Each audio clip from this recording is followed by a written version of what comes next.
Marvel के movies DC से कितना भी बेहतर क्यों ना हो, कॉमिक बनाने में डीसी पूरी कॉमिक इंडस्ट्री को ही डोमिनेट करता है। फिर भी डीसी भी कभी कभी अपना औकात दिखाई देता है और ऐसे ही कुछ डीसी कॉमिक मूवमेंट के बारे में आज हम बात करने जा रहे हैं, जिससे डीसी कॉमिक में काफी ज्यादा कंट्रोवर्सी भी हुआ है। जैसे कि Aquaman time and tide comic series के अंदर एक्वामैन नीरा नाम की एक डॉल्फिन से प्यार कर बैठता है। जी हाँ, स्टोरी के अंदर कुछ डॉल्फिन एक्वामैन को बचपन से ही ख्याल रखते आ रहे थे और नीरा तो डॉल्फिन एक्वामैन का सबसे ज्यादा ख्याल रखती थी। अब हम भी जानते हैं कि एक्वामैन मछलियों से बात कर सकता है, लेकिन इसका मतलब तो ये नहीं कि एक्वामैन एक डॉल्फिन से ही डेट कर ले। और सिर्फ इसी वजह से एक्वामैन के ऊपर इतने सारे डॉल्फिन जोक्स बनाए जाते हैं और डीसी में एक्वामैन का कोई भी इज्जत नहीं है। तो अभी एक्वामैन के बाद क्या आपने कभी सोचा है कि वंडर वुमन का फादर कौन है, जबकि थेमिस्केरा पर अमेज़न सारे फीमेल ही होते हैं। तो 2012 की वंडर वुमन इशू नंबर 7 में हमें इसका जवाब दिया गया है कि सारे अमेज़न समंदर में जाने वाले सेलर के ऊपर टारगेट बनाते हैं, उन्हें पहले उन्हीं के बोट के अंदर घुसकर सीड्यूस करते हैं, फिर वो अपने आप को ही इम्प्रेग्नेंट करते हैं और उसके बाद सारे सेलर्स को वो मार देते हैं। इतना ही नहीं, 9 महीने के बाद बच्चे होते ही वो अपने सारे मेल बच्चों को मार देते हैं या फिर उन्हें स्लेव बनाने के लिए बेच देते हैं और सिर्फ फीमेल्स को ही बड़ा करते हैं और उन्हें ट्रेनिंग देते हैं। अब हम चलते हैं नाइटविंग कमिंग इशू नंबर 93 की तरफ, जिसमें हमें काफी वर्ड चीजें दिखाया गया है। तो इस स्टोरी के अंदर बैटमैन का एडॉप्टेड सन यानी कि नाइटविंग एक दिन टेरेंटुला नाम के क्राइम फाइटर से मिलता है और उसके बारे में ज्यादा ना जानते हुए भी उसे भरोसा करके अपना पार्टनर भी बना लेता है। एक दिन जब वो दोनों सिटी में पेट्रोलिंग कर रहे होते हैं, तभी कॉपरहेड नाम का एक विलेन उनके ऊपर फाइट कर देता है और नाइटविंग कॉपरहेड से हारने लग जाता है। लेकिन तभी टेरेंटुला आ जाती है और अपने गन से नाइटविंग के सामने ही उसे वो मार देती है। नाइटविंग उसे मारना नहीं चाहता था, तो वो ये सब देखकर सीवियरली ट्रॉमेटाइज हो जाता है और छत के ऊपर जाके रोने लग जाता है। लेकिन इसी बात का फायदा उठाते हुए टेरेंटुला नाइटविंग के पास जाती है और उसे सीड्यूस करके उसका गलत फायदा उठाती है, जबकि नाइटविंग ये सब नहीं करना चाहता था। और बाद में टेरेंटुला जबरदस्ती नाइटविंग को लीगल मैनेज करने में भी मना लेता है, लेकिन शादी होने से पहले ही नाइटविंग अपने असोल्ट को याद करते हुए टेरेंटुला को छोड़कर चला आता है। अब बात करते हैं सुपर गर्ल के बारे में, जो एक घोड़े के प्यार में पड़ गई थी।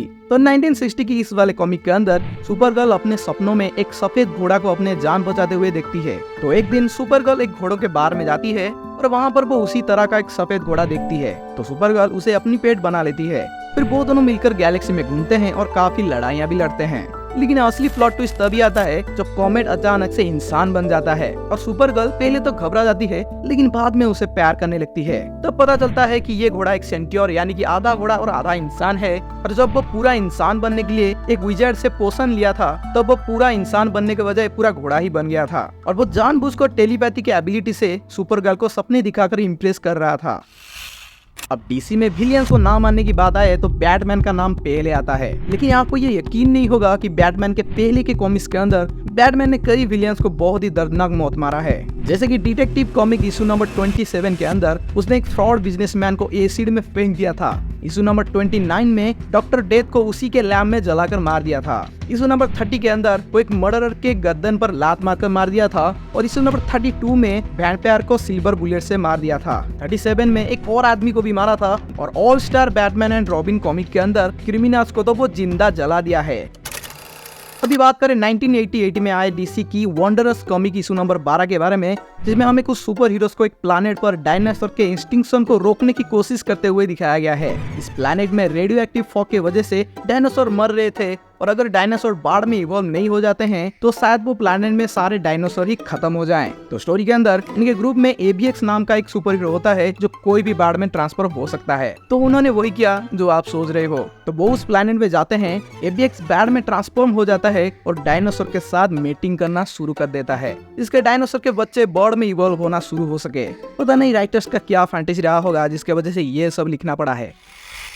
तो the dark night strikes again comic के अंदर जो हमें दिखाया गया है वो हमारा लिस्ट के सबसे ज्यादा वियर्ड स्टोरी में से एक है। इस कॉमिक के अंदर सुपरमैन वंडर वुमन के अंदर इंटीमेट सीन को दिखाया गया है, जहाँ पर सुपरमैन वंडर वुमन हवा में उड़ उड़ कर जमीन पर बहुत ही जोर से टकरा रहे थे, जिसके इम्पैक्ट से अर्थक्वेक और सुनामी जैसे डिजास्टर शुरू हो गया था, जिसके वजह से आज पर कई सारे लोग मर भी रहे थे। और ये सब एक्टिविटीज एक डीसी सुपर हीरो कॉमिक में दिखाना वाकई एक ऑकवर्ड एक्सपीरियंस है।